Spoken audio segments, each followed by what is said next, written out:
Hey there, welcome to Realism on the River. I'm Paola. And I'm Angie.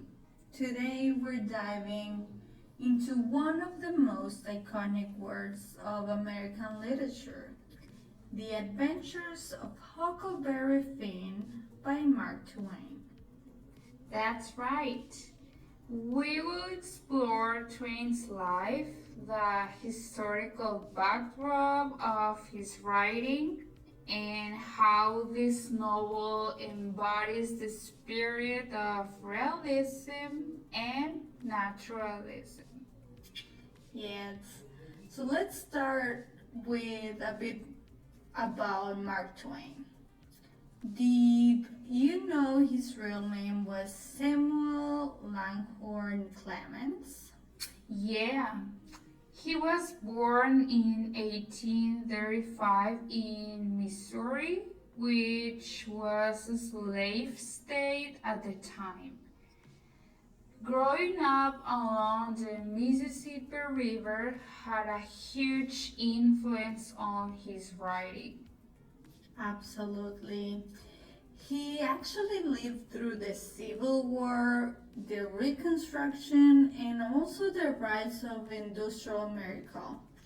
All these events deeply influenced his work. Also, Twain was a humorist, a satirist, and a fierce critic of social injustice.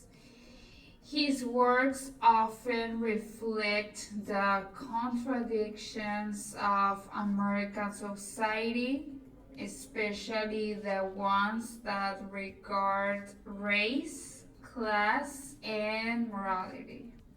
Yes, and he had quite an adventurous life himself. He worked as a riverboat pilot in the Mississippi River, which actually gave him first-hand experience of the river life that he later wrote about. He also tried his hand at gold mining during the California Gold Rush, though he didn't find much success there. But it was during this time that he started writing for newspapers and also he developed his unique voice. Yes, Twain experiences and observations of American life during these transformative years provide rich materials for his novel. He witnessed the brutality of slavery, the impact of industrialization, and the complexities of post war America. And all of this is reflected in his writing. Twain's ability to capture the essence of American life and its contradictions is what makes his work so enduring. Yes, but let's go ahead and talk about the book itself. The Adventures of Huckleberry Finn was actually published in 1885. It follows a young boy, Huck, as he escapes from his abusive father and journeys down the Mississippi River with Jim, a runaway enslaved man. Yeah, they both, along the way, encounter conmen, feuding families, and the harsh realities of a divided America. This novel is both a coming of age story and a violent social commentary. Through Huck's eyes, Twain critiques the hypocrisy of civilized society, especially its attitudes toward slavery and race. Yes. And one of the most powerful aspects of the novel is Huck's evolving relationship with Jen. Huck starts off with the prejudice of his time, but as they journey together, he begins to see Jim as a friend and as an equal. It's a profound transformation. Huck's moral dilemmas and his ultimate decision to help Jim escape slavery, even if it means going against society norms, is a central theme of the novel. Yeah, and let's not forget about the humor. Twain's sharp wit and use of satire made the novel not only thought provoking but also incredibly entertaining.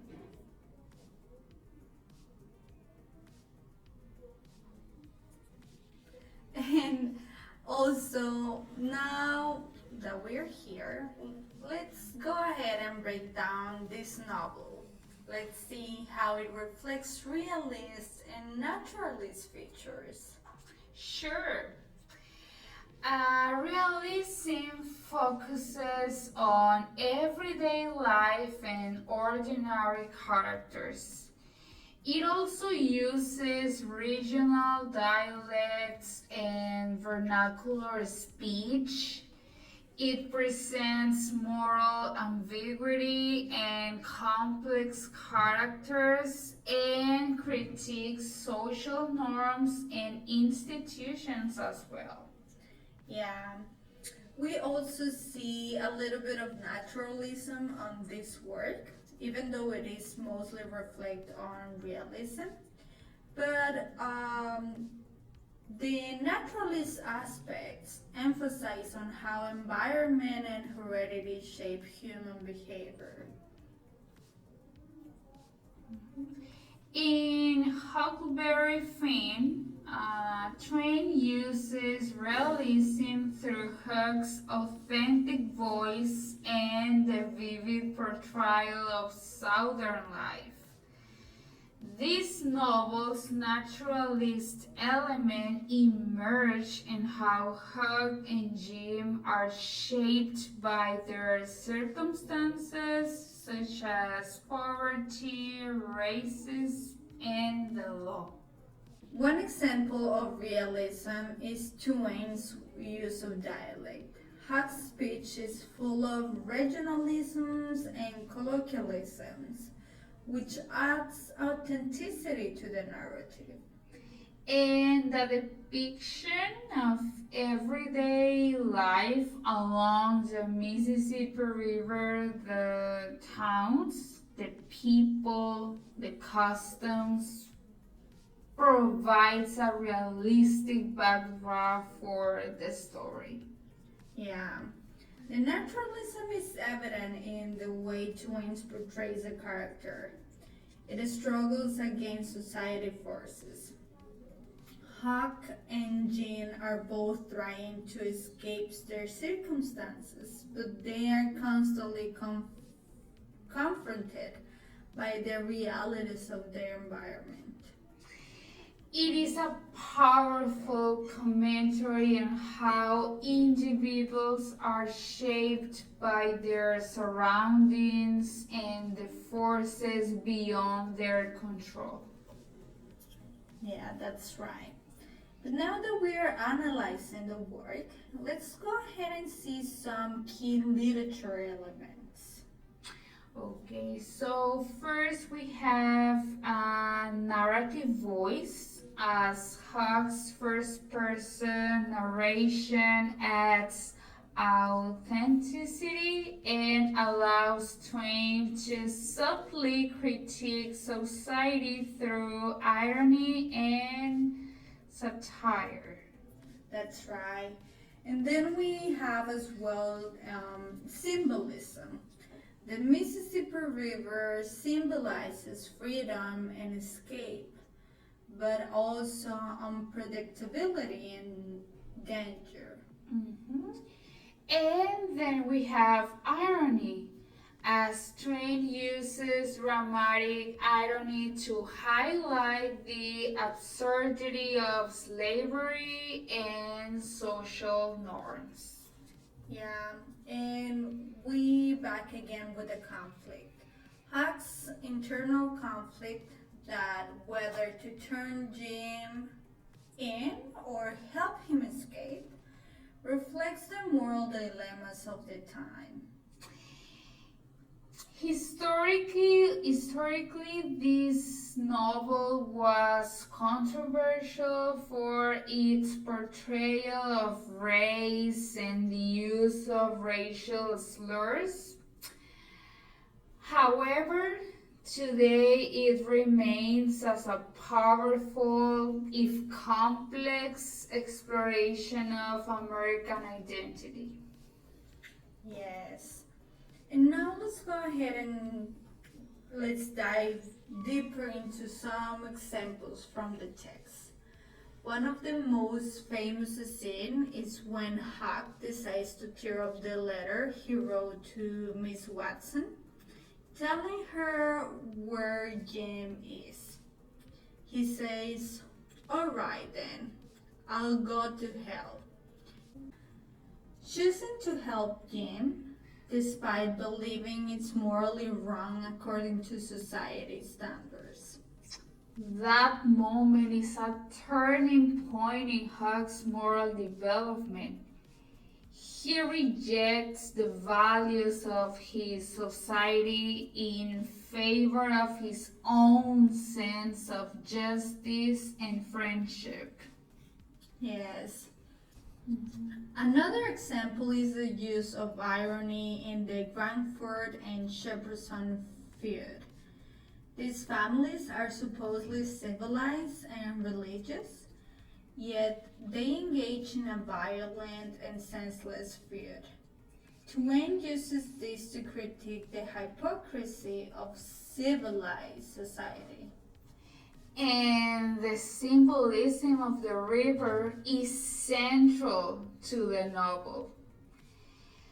It is a place of freedom for Huck and Jim, but it is also unpredictable and dangerous, reflecting the complexities of their journey.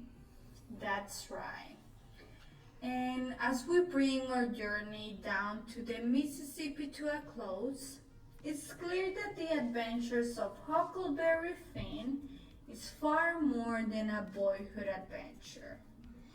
Mark Twain crafted a novel that challenged the moral compass of his time and continues to challenge ours. Through Huck's eyes, we confront the contradictions of freedom and slavery, civilization and savagery, truth and hypocrisy. Yeah, this novel helped shape American literature by introducing a truly American voice that is raw, regional, and unfiltered. It laid the groundwork for realism and naturalism in fiction, and its influence can be seen in countless works that followed. But perhaps its greatest impact lies in its ability to make us feel uncomfortable in all the right ways. Twain forces us to question what we've been taught, to see the world through the eyes of the marginalized, and to recognize that the journey toward justice is as winding and unpredictable as the river itself. That's right. Well, thank you so much for joining us on Realism on the River. Until next time, keep exploring, keep questioning, and keep reading between the lines. you.